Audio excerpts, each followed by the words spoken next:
Francis Atwoli, the KOTU Secretary General,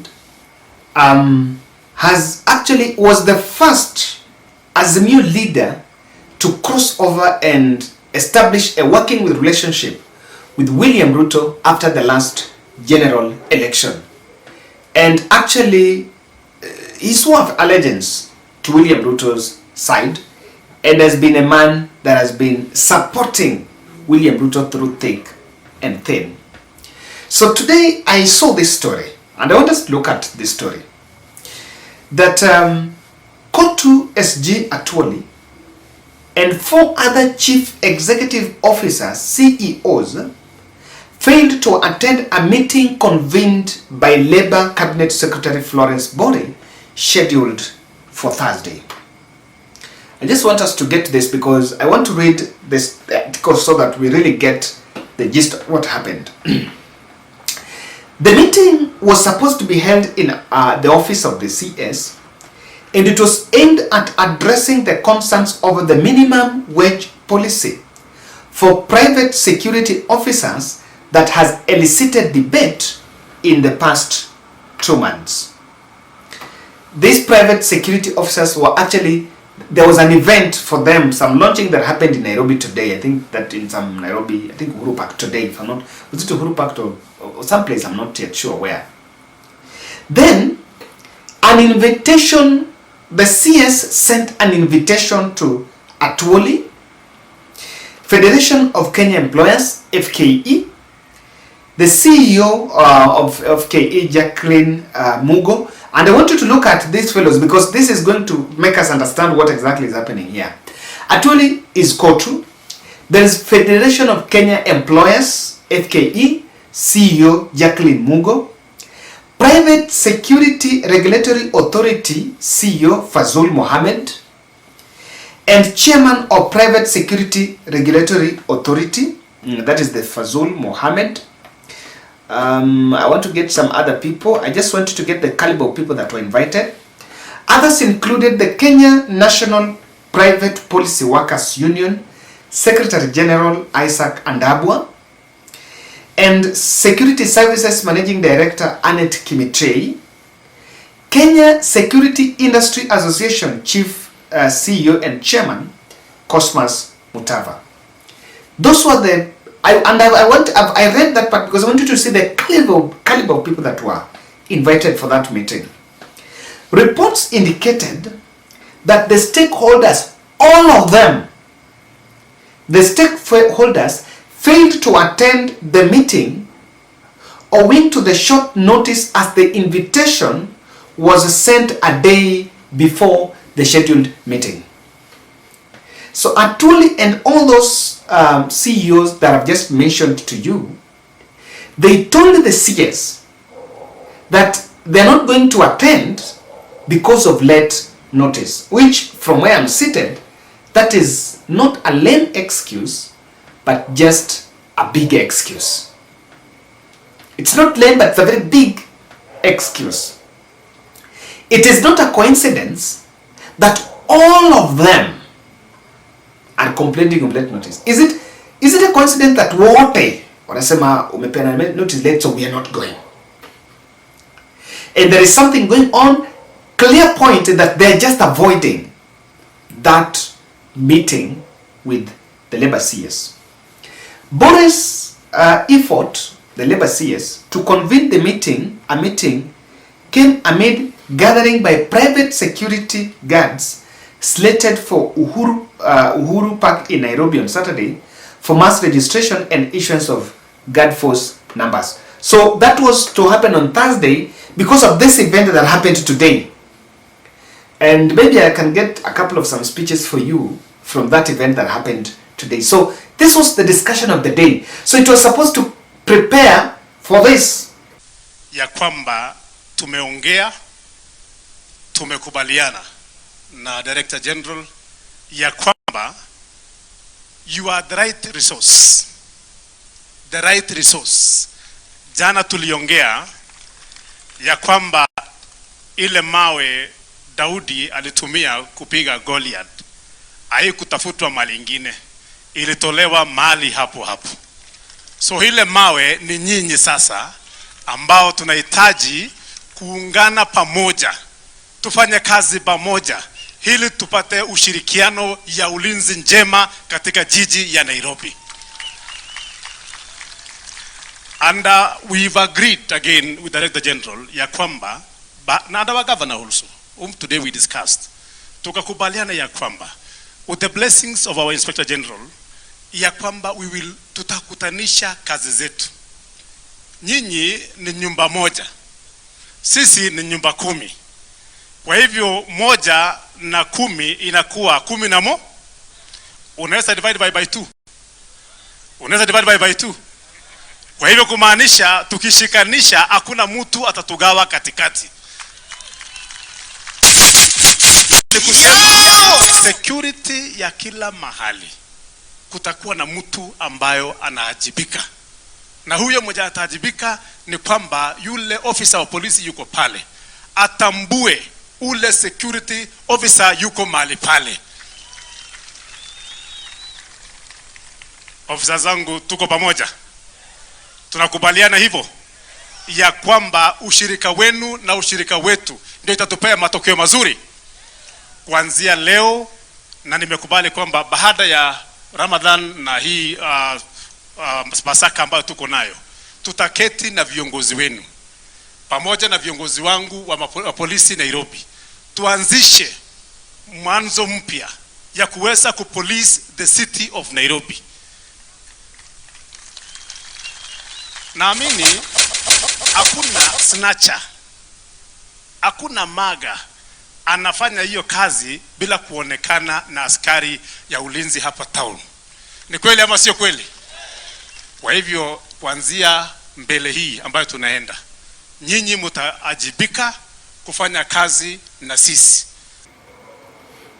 Now, CS Bori, however, declined to approve the recommendations, citing that the matter is still in court. So the other fellows did come, and recommendations that he wanted to address with this FKE actually declined. Some of these fellows that are here are representing workers, FKE, and they've always stood their ground on some policies that affect the workers, but government have been insisting that they have the monopoly of doing what they believe is going to help them manage or get resources. Is it true that all of them snubbed, including Atwoli? Remember the other 2 meetings? I was just doing my research. Atwoli has been a player when they want to negotiate return to work agreements by other workers, even those who are not members of KOTU. And in 2017, when doctors went to strike, Atwoli was part of the team that crafted this 2017 CBO that government never implemented. And in 2 full government approach meeting, Atwoli was supposed to be one of the players, one of the leaders to be present, and has been kept in the cold. Teachers are also threatening about it. So, there's so many things in it, but there are 2 factors. Number 1, this was a labor. This was his space. Number 2, apart from him, other employers, those other organizations that are also dealing with employment also declined. I want to imagine Federation of Kenya Employers. What's going on here? There is a big fallout between, it's slowly coming out between the Atwoli and the people in the employment space, the stakeholders in the employment space, and Kenya Kwanza. And for me, these are my observations. Kindly subscribe to our channel, click the notification bell and like our videos. And thank you very much for supporting our podcasts. Thank you very much for being one of our very loyal supporters. Today is date 30th, so we are 2 days, a day to April. We'll start our April project on date 3rd. So the 3rd will be on because I'm still putting up together. The third will be on Mondays first, Tuesday, on Wednesday. So on third we'll start our April project. We'll do the project for the month. Now, why the interpretation of all this, it's not just a coincidence that they set up the CS meeting. I think Atwoli managed to move to Kenya Kwanza for two reasons. Because number one, he could not survive without Ruto. Remember Kata meeting.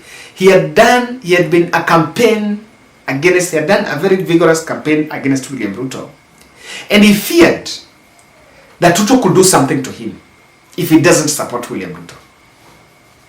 He didn't do that, contrary to what he's saying, that he's fighting for the wish for workers, for workers, the rights of workers. That's not it. Of course, I partly agree with him that sometimes labor organizations need to, they need to have a working relationship with the government. But if you have a working relationship with government, you will not fight for the rights of workers because you must push government. But if you go to the table with government, even second term of Uhuru Kenyatta term, there was not much to be done, because if you want to push government for pay CBAs, you must just go hardcore. Kama ni walimu, you must just take down the tools. If it is teachers, if it is doctors, you must just take down the tools. So, that was reason number one. Because alikuwa ametusi Ruto during campaigns, alijua Ruto anaweza fanya kitu. And Ruto would actually hurt him. That is the first reason. And number two is because of bid to retain his power at Kotu. So he'll always want to have sitting with government so that he retain his power. But William Ruto used that opportunity to his fear to bring him, and of course cut in an image of someone who is reconciliated with Atwoli, despite of Atwoli saying Kata meet and all that. And then also used it to manage unrests, and pass policies even against workers. Direct taxation. So that, and Atwoli and he went to government before he knew there was that direct taxation. These two, NHIF and the SHIF and NSSF, all those that had been adjusted. Now they received less resistance because the likes of Atwoli went to sit with the government. Apparently, the Atwolis are realizing there is a very big backlash, because that is not what it is. And in any case, and now they must cut an image of a man who is fighting, because even these regulations about these are the meetings that are going on. It is not something that you can say they will decline to go. Number two, the direct taxation is causing internal boycott. Federation of Kenyan employers are worst affected by housing levy, because despite of, apart from workers, them deducting that percentage from workers, from the workers to give government, they match that percentage. The government doesn't want to know where is the employer, what is the financial challenges that the employer is having, raising that money to give to government. The government doesn't want to know. So there are a bit of that boycott lies in with their public participation. They have complained about it, but that has failed to be heard. Number two of the other challenge of the employer is the more anakatakata pesa akipeana kwa serikali hata the worker has reduced taxable income, disposable income. With that, you are likely to have a pool of demotivated staff, and that affects delivery of services. So I am seeing this is a big boycott. This is a boycott against, it's something, it's a message. When Ruto is sitting somewhere in State House, when he's just reading through the news, anaona here anasema, hey, Atwoli ameitwa na waziri wangu kwa mkutano na hajaenda. There was something. The other third aspect I'm also looking at here is there is a bit of fallout in terms of the agreement, especially on Atwoli. It's feeling like the two meetings on the doctor strike and full government approach, they have not been included. So they have to sit down. And again, if lastly this boycott was to play on William Ruto's hand, then maybe it was boycotted so that those proposals that were supposed to help those private guards are not passed, because government realized they will not be able to meet their side of the bargain. That is my take.